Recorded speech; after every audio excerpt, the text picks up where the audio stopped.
Today, the weather impacting us in several different ways. We do have a heat advisory in place for much of eastern North Carolina. It does include one local county. Later today, we'll start to see some heat-driven or really heat-supported thunderstorms that will start to move into our area out of the north that could produce some damaging wind gusts, and even some hail can't be ruled out.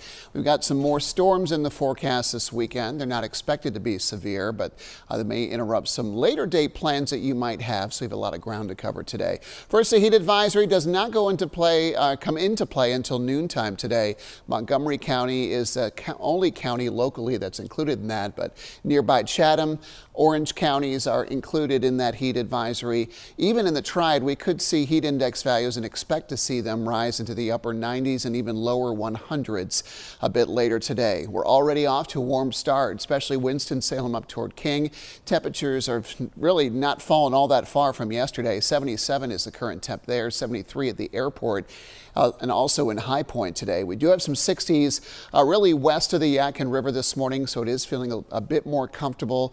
High pressure really in control of this. High pressure creates an environment of sinking air. That sinking air compresses the air near the ground, and that really what warms us up as much as it has been.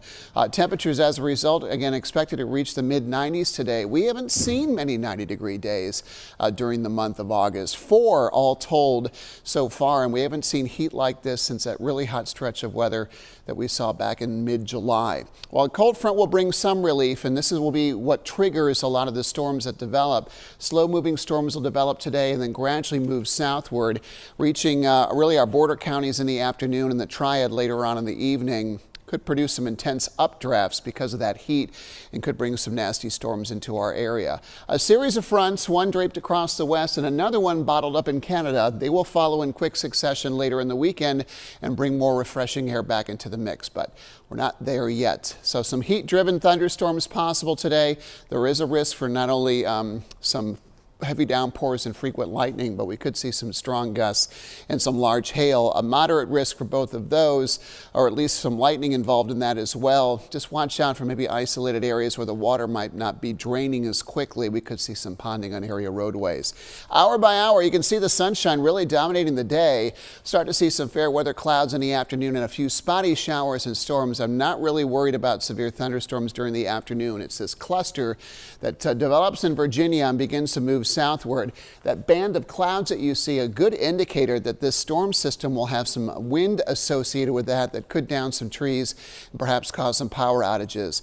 After that, the weekend weather does feature some scattered showers and storms. They're not expected to be severe, but I think they'll be higher in number, especially Friday, and then again on Sunday, we'll have some chances for wet weather. Today's hot high of 95, isolated storm chances becoming more scattered late in the day. We'll get close to 93 degrees this afternoon in the foothills.